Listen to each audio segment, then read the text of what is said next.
جنت کے پتے، یعنی اگر کسی کا نام جہاں ہو تو وہ ترک ہجوں میں اسے کیسے لکھے گا؟ بلا ارادہ اس کے لبوں سے نکلا، پھر فوراً گڑبڑا کر ڈی جے کو دیکھا۔ وہ ذرا فاصلے پر کبوتروں کی تصویر کھینچ رہی تھی۔ اس نے نہیں سنا تھا۔ ہالے ڈسٹ بن میں شابہ پھینک کر سیدھی ہوئی اور مسکرا کر ہجے کر کے بتایا، CIHAN۔ اوہ، اس نے خفیف سا سر جھٹکا۔ تبھی وہ اسے فیس بک پر نہیں ملا تھا۔ وہ اس کو JIHAN لکھ کر ڈھونڈ رہی تھی، مگر وہ تو اپنے نام کو CIHAN لکھتا ہوگا۔ گلی صاف ستھری اور کشادہ تھی۔ دونوں اطراف میں دکانوں کے دروازے کھلے تھے۔ آگے کرسیاں میزیں بچھی تھیں۔ ارد گرد بہت سے اسٹالز تھے۔ سڑک کے کناروں پہ کھلے عام کتے ٹہل رہے تھے، مگر وہ بھونکتے نہیں تھے۔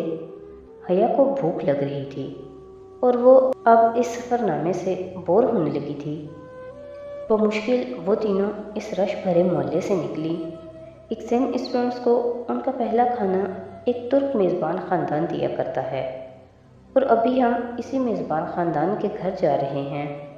جب وہ کار میں باسفورس پل پر سے گزری تھیں تو ہالے نے بتایا۔ کھانا سن کر ان پر چھائی بیزاریت ذرا کم ہوئی۔ میزبان خاندان کا گھر استنبول کے ایک پوش علاقے میں واقع تھا۔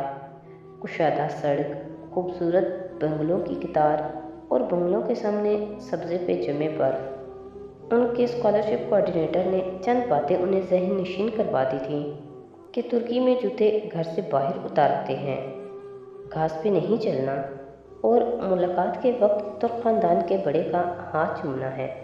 اس کی ضرورت نہیں تھی، اس تکلف کو رہنے دو۔ ان دونوں نے گھر کے داخلی دروازے کے باہر بچھے ہوئے میٹ پر جوتے اتارے تو اندر سے آتی وہ مشفق اور معمر خاتون پیار بھری خفگی سے بولی تھی، پہلے دن کوئی اصول نہیں ہوتے، السلام علیکم، اور ترکی میں خوش آمدید۔ آپ کی اصولوں کی پاسداری میں ہمارے لیے فخر ہے۔ حیا نے مسکراتے ہوئے اب ان کا ہاتھ تھاما اور سر جھکا کر ان کے ہاتھ کی پشت کو لبوں سے لگایا۔ معمر خاتون، مسز عبداللہ کا چہرہ خوشی سے دمک اٹھا۔ اندر آ جاؤ۔ وہ راستہ دینے کے لیے ایک طرف ہٹیں۔ ان کی سرخ بالوں والی بیٹی آگے بڑھی اور کارپٹ شوز حیا اور ڈی جے کے قدموں میں رکھے۔ وہ ریشمی کپڑے سے بنے کوٹ شوز کی شکل کے جوتے تھے۔ دونوں نے جھک کر وہ جوتے پہنے اور اندر داخل ہوئیں۔ اس ترک گھر کا فرش لکڑی کا بنا تھا۔ لانگ روم کے فرش پر بہت خوبصورت قالین بچھے تھے۔ وہ ہاتھ باتھ روم دھونے آئیں تو دیکھا وہاں الگ ٹوٹی وغیرہ نہیں تھی، بلکہ ایک طرف قطار میں نل لگے تھے۔ البتہ باتھ روم کے فرش پر بھی رگز اور کاؤچ بچھے تھے۔ حیرت انگیز۔ وہ واپس آئی تو ڈائننگ ہال میں کھانا لگایا جا رہا تھا۔ ڈی جے جھک کر پیار سے مسز عبداللہ کی نواسی عروہ سے کچھ کہہ رہی تھی۔ وہ 3 خواتین پر مشتمل چھوٹا سا کنبہ تھا، اور چونکہ وہ دونوں لڑکیاں تھیں سو ہالے نے ایسے ترک خاندان کا چناؤ کیا تھا جس میں کوئی مرد نہ ہو۔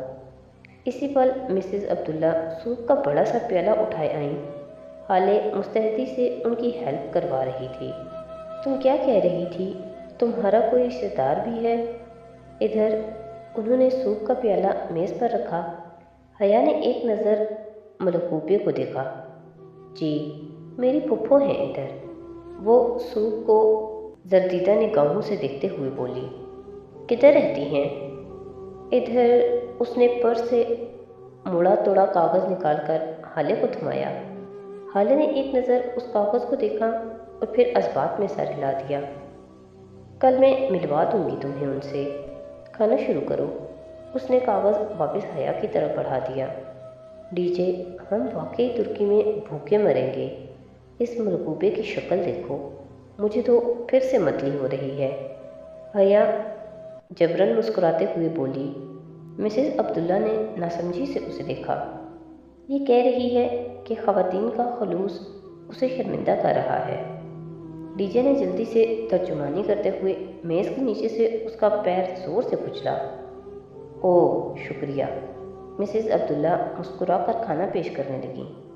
سوپ دراصل مسور کی دال کا شوربہ تھا اور اردو جیسی ترک میں اسے چوربا کہتے تھے۔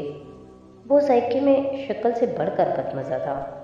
چند لمحوں بعد ہی دونوں پاکستانی ایکسچینج اسٹوڈنٹس کی برداشت جواب دینے لگی تھی۔ حیا، مجھے الٹی آنے والی ہے اور میں مرنے کے قریب ہوں۔ وہ بمشکل چہروں پر مسکراہٹ سجائے چمچہ کر رہی تھی۔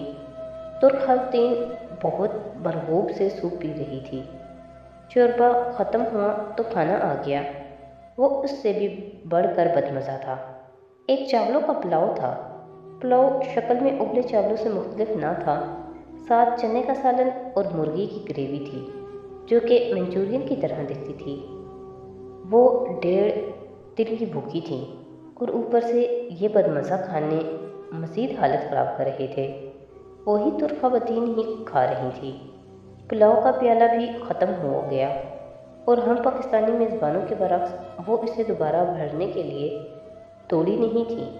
وجہ ان کے خلوص کی کمی نہ تھی، بلکہ شاید یہی ان کا طریقہ تھا کہ پیالہ ایک ہی دفعہ بھر کر رکھا جاتا تھا۔ خدیجہ، تمہاری دوست مجھے کچھ پریشان لگ رہی ہے۔ خیریت؟ مسز عبداللہ نے پوچھ ہی لیا۔ ڈی جے نے گڑبڑا کر اسے دیکھا۔ سب کھانے سے ہاتھ روک کر اسے دیکھنے لگے۔ حیا نے میز تلے آہستہ سے اپنا پاؤں ڈی جے کے پاؤں پہ رکھا۔ فیملی فرینڈ کی ہما، کوئی معقول وجہ بتاؤ ان کو۔ نہیں وہ دراصل حیا بہت ڈرپوک ہے۔ اسے اسٹریٹ کرائم سے بہت ڈر لگتا ہے اور یہ پہلی دفعہ اکیلی یورپ آئی ہے تو یہ پوچھ رہی ہے کہ کہیں استنبول میں کوئی آرگنائزڈ کرمنل سے تو واسطہ نہیں پڑے گا۔ حیا خفت سے سر جھکائے لب کاٹتی رہی۔ وہ خالی ہاتھ ان کے گھر آئی تھی اور انہوں نے میز بھر دی تھی، پھر بھی اس کے نخرے ختم ہونے میں نہیں آ رہے تھے۔ اسے بے حد پچھتاوا ہوا۔ وہ بات سنبھالنے پر ڈی جے کی بے حد ممنون تھی۔ قطعاً نہیں، استنبول بہت محفوظ شہر ہے۔ سرخ بالوں والی لڑکی رسان سے بولی، یہاں پولیس ایسے لوگوں کو کھلے عام نہیں پھرنے دیتی۔ بالکل، استنبول میں قانون کی بہت پاسداری کی جاتی ہے، حالے نے تائید کی۔ مسز عبداللہ خاموشی سے سنتی رہیں۔ ان کے چہرے پر کچھ ایسا تھا کہ حیا انہیں دیکھے گئی۔ جب حالے نور استنبول کی شان میں ایک لمبا سا قصیدہ پڑھ کر فارغ ہوئی تو مسز عبداللہ نے گہری سانس لی۔ خدا کرے تمہارا واسطہ کبھی عبد الرحمن پاشا سے نہ پڑے۔ حیا نے دھیرے سے کانٹا واپس پلیٹ میں رکھا۔